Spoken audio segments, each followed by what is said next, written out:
Antes de iniciarmos, já se inscreva no canal, deixe seu like, comente e compartilhe nossos vídeos. Assim você ajuda o canal a continuar crescendo e chegando a cada dia mais longe. Quer ter acesso a conteúdos exclusivos? Torne-se membro e ajude nosso canal a chegar a mais pessoas. Tenha um bom susto. Eu nunca fui de acreditar nessas coisas de assombração. 32 anos na estrada, rodando de norte a sul do Brasil, dormindo em postos suspeitos, enfrentando chuva, assalto e todo tipo de merda. Achava que o pior que podia acontecer era tombar a carreta ou pegar um bloqueio da PRF. Até aquela noite na BR-116, perto de Vitória da Conquista. Era janeiro, mas parecia julho de tão frio que estava. Eu tinha saído de São Paulo carregado de peças automotivas com destino a Salvador. Eram quase 2 da manhã e o trecho estava deserto. Nem caminhão, nem carro, só asfalto escuro cortando o mato fechado. O rádio pegava mal, só chiado e, de vez em quando, um trecho de música sertaneja antiga que entrava e saía. Foi quando vi ela, de pé no acostamento, iluminada só pelo farol alto. Uma mulher de vestido branco, longo, cabelo preto caindo no rosto. Estava com o braço estendido, pedindo carona. Em plena madrugada, no meio do nada. Eu quase não parei. Mas, sei lá, alguma coisa me apertou o peito. Parei uns 50 metros à frente. Ela veio andando devagar. Não corria, não parecia com pressa. Quando abriu a porta do carona, o ar gelado entrou junto com ela. Um frio que não era normal, mesmo pro sertão de janeiro. Obrigada, moço, ela disse, com a voz baixa. Tá perigoso aqui. Eu perguntei para onde ela ia. Ela respondeu só pra frente. Não falou cidade, não falou nada. Fiquei quieto. Ela cheirava terra molhada e coisa velha, como roupa guardada em baú por anos. Depois de uns 10 minutos de silêncio, ela começou a falar sozinha, quase sussurrando.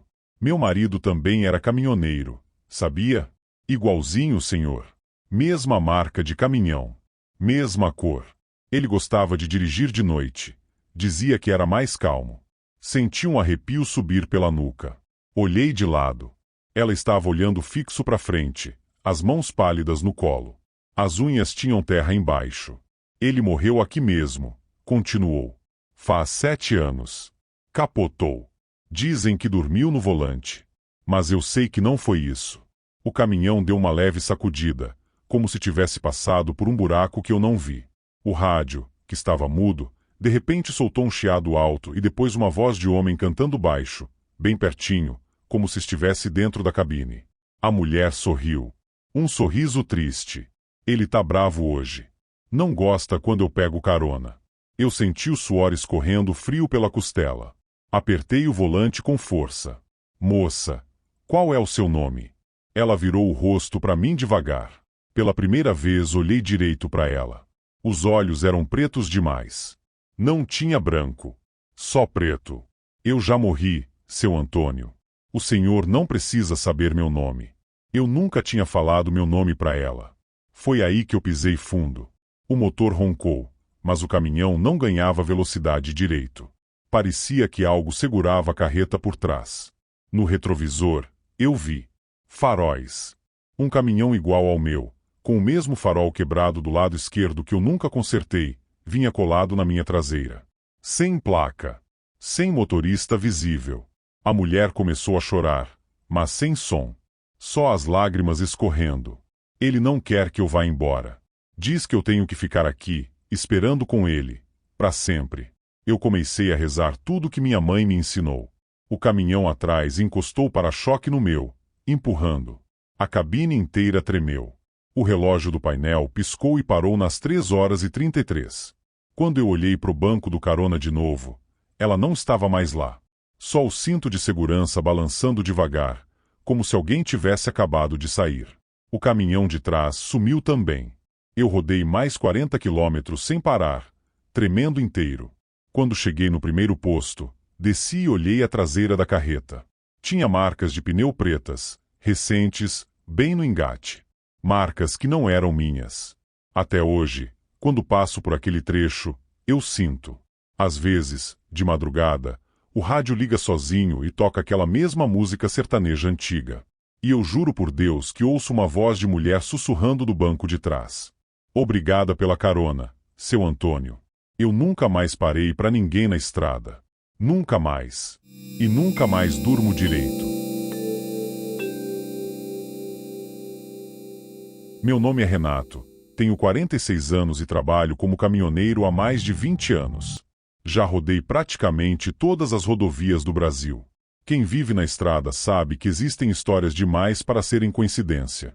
Sempre ouvi relatos de colegas sobre aparições, luzes estranhas e pessoas que simplesmente desapareciam na frente dos caminhões.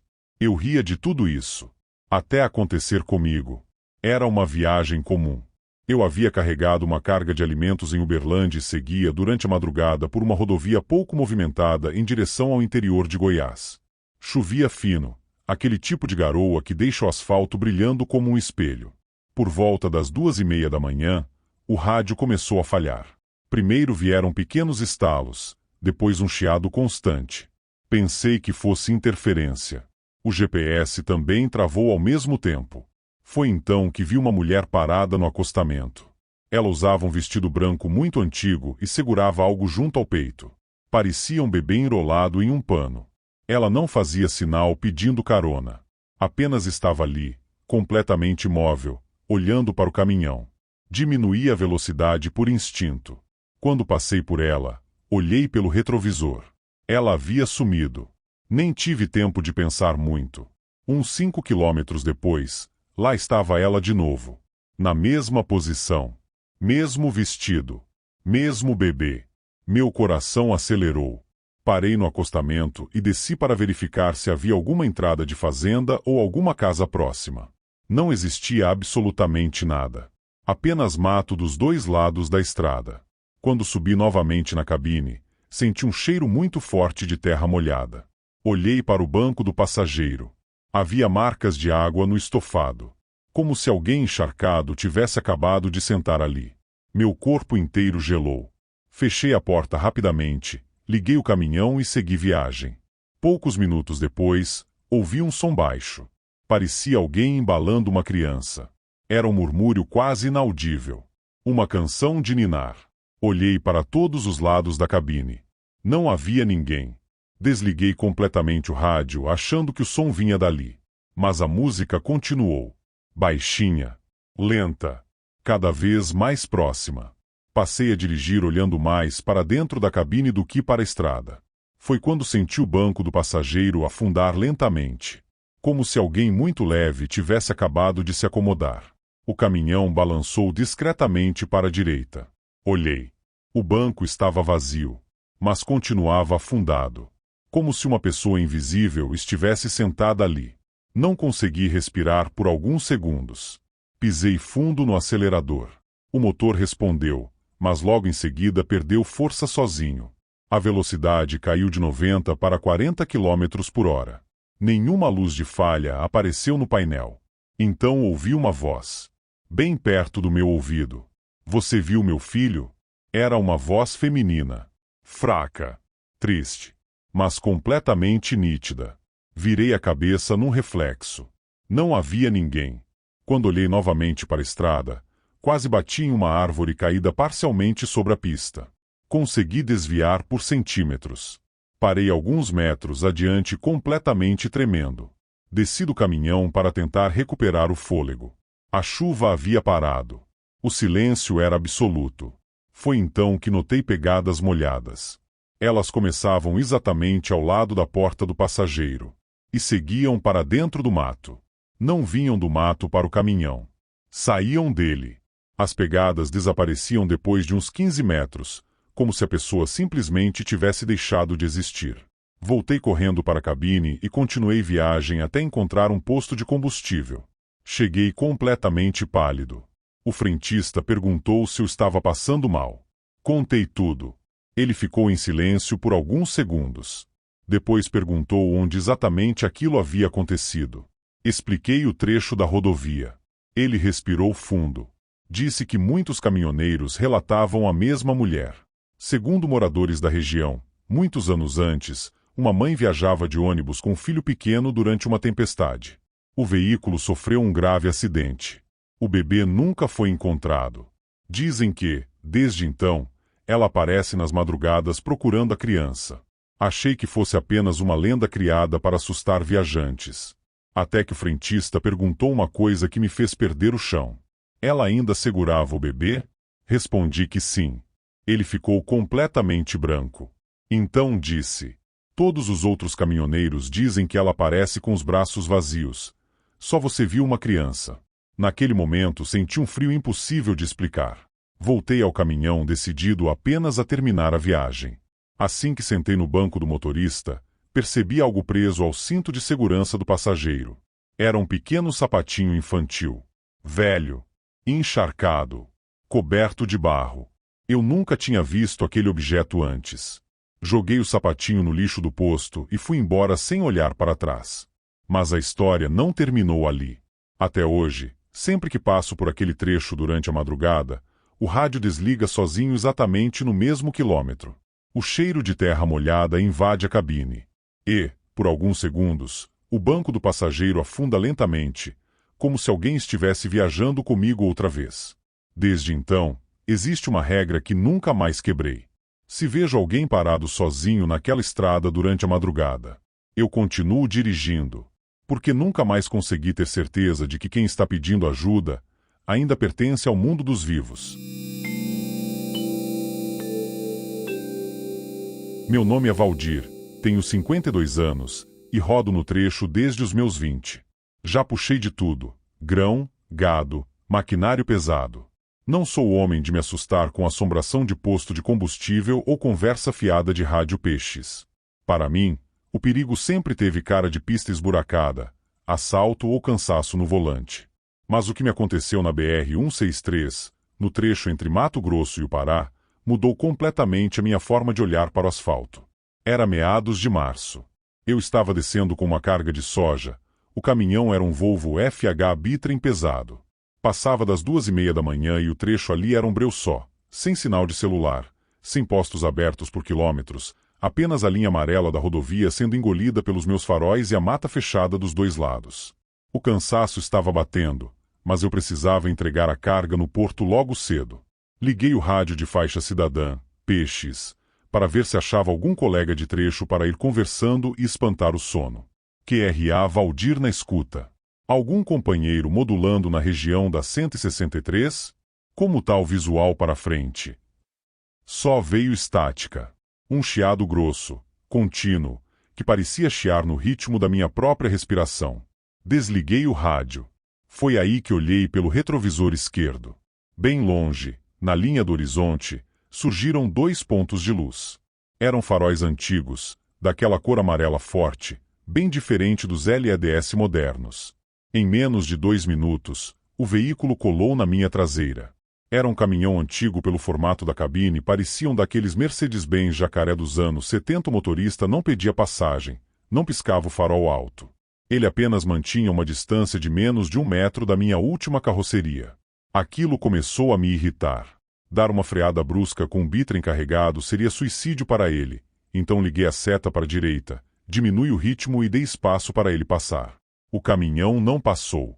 Ele reduziu junto comigo, mantendo a distância exata, como se estivesse amarrado na minha traseira.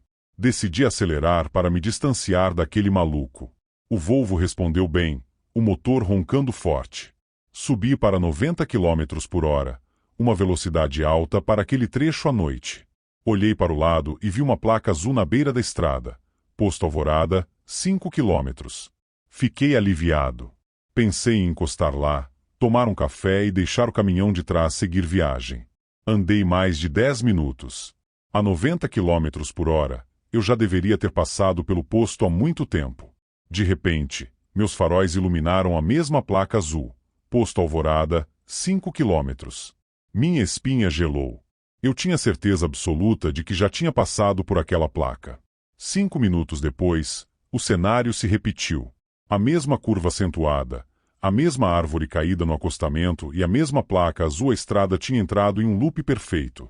E atrás de mim, os faróis amarelos continuavam colados. A temperatura dentro da minha boleia caiu de forma violenta. O ar-condicionado estava desligado, mas o meu para-brisa começou a embaçar por dentro por causa do frio, cheiro de diesel queimado e óleo de motor velho. Um cheiro que não era do meu caminhão invadiu a cabine. O rádio Peixes ligou sozinho. O chiado voltou, mas dessa vez, no fundo da estática, dava para ouvir o som rítmico de um pisca-alerta funcionando. Tic-tac, tic-tac. Uma voz seca, arrastada, saiu pelo alto-falante. Cuidado com a curva do quilômetro 42. Companheiro. O óleo tá na pista. O caminhão de trás finalmente jogou para a esquerda para ultrapassar. Ele veio subindo devagar, emparelhando com o meu bitrem. Pelo retrovisor, tentei olhar para a cabine do motorista para ver quem era o sujeito.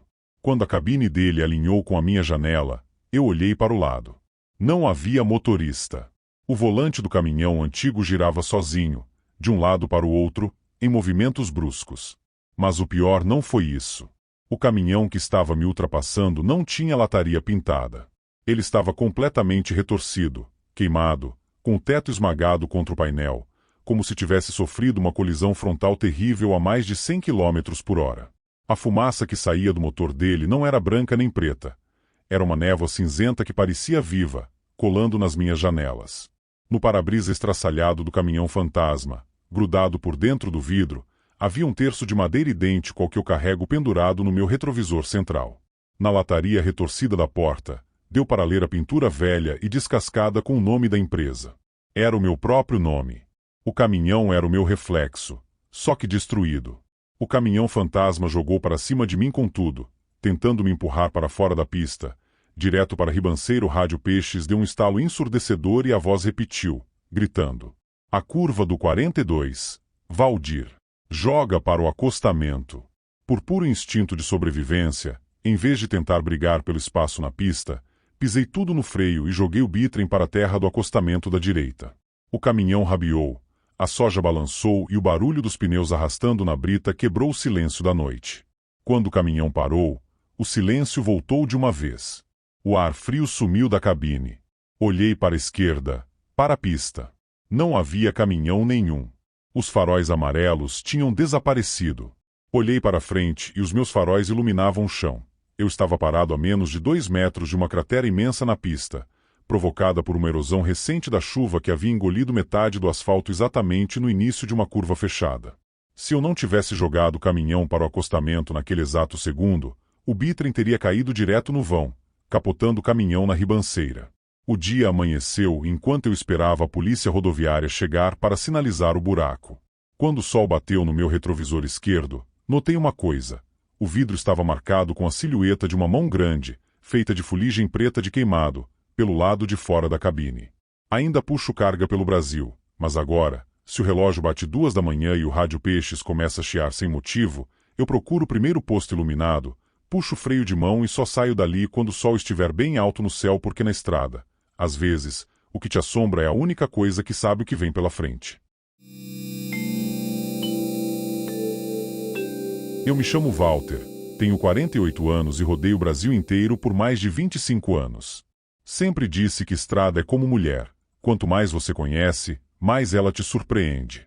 Mas depois daquela noite na BR-101, subindo a Serra do Mar entre Curitiba e São Paulo, eu aprendi que tem coisas na estrada que a gente nunca deveria conhecer. Era julho, frio de rachar. Eu estava voltando vazio de Foz do Iguaçu, com pressa para chegar em casa porque minha filha ia fazer 15 anos no dia seguinte. A neblina estava tão braba que eu mal via 10 metros à frente. O rádio só chiava, como se o sinal tivesse morrido de vez. Por volta das 2:30 da manhã, vi um vulto sentado no guarda-reio, com uma jaqueta refletiva laranja. Parei. Era um cara mais ou menos da minha idade, barba grisalha, cara cansada. Disse que o caminhão dele tinha pifado uns quilômetros atrás e que precisava de carona até o próximo posto. O nome dele era Luiz. Ele subiu, cheirava cigarro velho e diesel. Ficou quieto uns minutos, depois começou a falar. Cuidado com a curva do quilômetros 47. Sempre tem um caminhão atravessado lá. Os caras nunca vêm. Eu achei estranho. Conheço aquela serra como a palma da minha mão. Nunca ouvi falar de acidente fixo no quilômetros 47. Mas respondi por educação. Pode deixar, irmão. Tô indo devagar. Ele continuou. E não para no posto da Aparecida, Aquele que tem o letreiro azul. Ele não tá mais lá. Fechou em 2019 depois do incêndio. Meu corpo gelou inteiro. O posto da Aparecida era exatamente onde eu planejava parar para tomar um café e esticar as pernas. Como ele sabia? A conversa foi ficando mais pesada. Ele sabia o nome da minha filha. Sabia que eu tinha capotado em 2017 na BR-277 e que quase morri. Sabia até que eu tinha um filho que morreu com 6 meses, coisa que eu quase nunca conto para ninguém. Como você sabe essas coisas, cara? Perguntei, já com a mão tremendo no câmbio. Ele olhou para mim com um olhar triste, quase arrependido. Porque eu sou você, Walter. Ou melhor, eu era você. Morri aqui nessa serra em 2023. Capotei no quilômetros 47. O pneu furou, o caminhão rodou e eu fui para baixo do barranco. Levei 3 dias para morrer lá embaixo. Ninguém encontrou. Eu senti o gosto de ferro na boca. O caminhão começou a tremer. Não sei se era a estrada ou minhas pernas. Então por que você tá aqui? Perguntei, quase sem voz. Pra te avisar. Hoje é 12 de julho de 2023. Se você passar pelo quilômetros 47 do mesmo jeito, vai acontecer o mesmo. Para no acostamento antes da curva, troca o pneu da frente direita. Ele tá com um furo lento. Você não viu ainda. Olhei o relógio no painel. Marcava 2h47. Quando levantei os olhos de novo, o banco do carona estava vazio. Só tinha um cheiro forte de cigarro queimado e um isqueiro velho no banco. Um isqueiro que eu tinha perdido anos atrás. Eu parei o caminhão no acostamento antes da curva do quilômetros 47, com o coração saindo pela boca. Desci e olhei o pneu da frente direita. Estava murcho, quase no aro. Troquei ali mesmo, tremendo de frio e de medo. Quando cheguei no alto da serra, o dia já estava clareando. Parei no primeiro posto e perguntei pro frentista. O posto da Aparecida ainda existe? O cara me olhou estranho. Fechou faz 4 anos, chefe. Incêndio grande. Só sobrou a carcaça. Eu nunca mais rodei de noite nessa serra. E até hoje, quando passo pelo quilômetros 47, eu buzino 3 vezes. Às vezes juro que escuto uma buzina respondendo lá debaixo do barranco. Se você for caminhoneiro e ler isso, faz um favor para mim, respeita os avisos que a estrada te dá. Às vezes quem tá te avisando, já passou pelo que você ainda vai passar. Meu nome é Cláudio, tenho 53 anos e sou caminhoneiro desde os 18. Passei mais tempo dormindo em cabine do que na minha própria casa. A estrada ensina muita coisa, principalmente que nem tudo pode ser explicado. Sempre ouvi os caminhoneiros mais antigos dizendo que, em algumas serras, existem trechos onde é melhor não parar, não olhar pelo retrovisor e nunca responder quando alguém chama pelo seu nome. Eu sempre achei exagero. Até a madrugada que mudou minha vida. Era início de inverno e eu transportava peças automotivas de Curitiba para São Paulo. Já passava das 3 da manhã quando comecei a descer uma serra conhecida pelas curvas fechadas e pela neblina constante.